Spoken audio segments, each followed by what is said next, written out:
Hi guys, for this presentation I chose to do it on what is worth teaching. I feel this is something that's important for all teachers to know. Besides we're supposed to be teaching by the state, we should have other things that we have in the back of our minds that we want to teach our students. And the first question I have is, how do I find what is worth teaching to my students? I feel we should follow the example of Jesus Christ on this one and have the Spirit to be with us.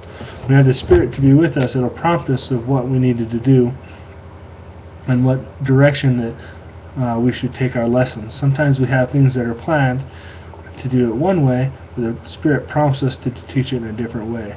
And this is important no matter what we're teaching, whether it's math, science, English, it doesn't really matter. If we follow the Spirit, there's a reason why the Spirit's telling us to do something. It may be helping one of our students that's going through a crisis and we don't even know. So we need to be open and be worthy to receive the Spirit. There's also another bullet point on there of a website that one of our fellow classmates gave me. Click on that, and that's some great information on what is worth teaching.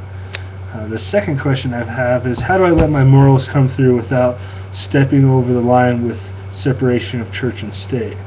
The big thing is to be lead by example. A good rule of thumb to go by is, if you wouldn't teach it at church, then you probably shouldn't teach it in the classroom.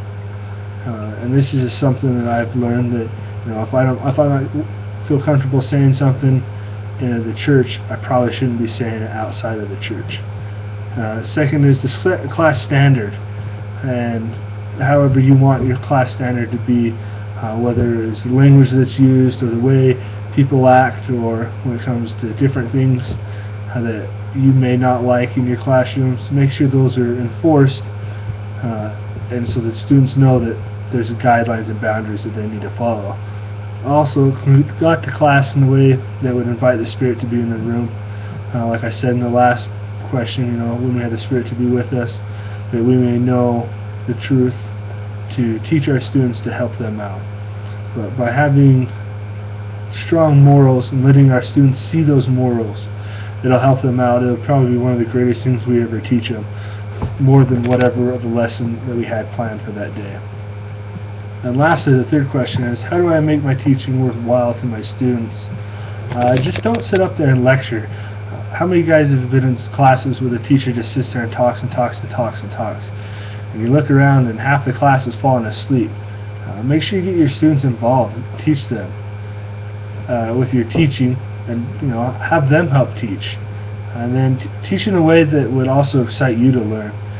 If for some reason you learn best by lectures, then I guess you can figure out a different way to help our students if they don't go along with that. But if you find a way that helps you learn, try to put it into your teaching curriculum and see how your students respond.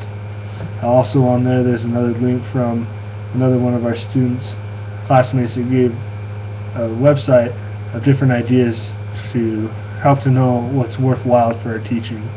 And that's all I have for today. Thanks.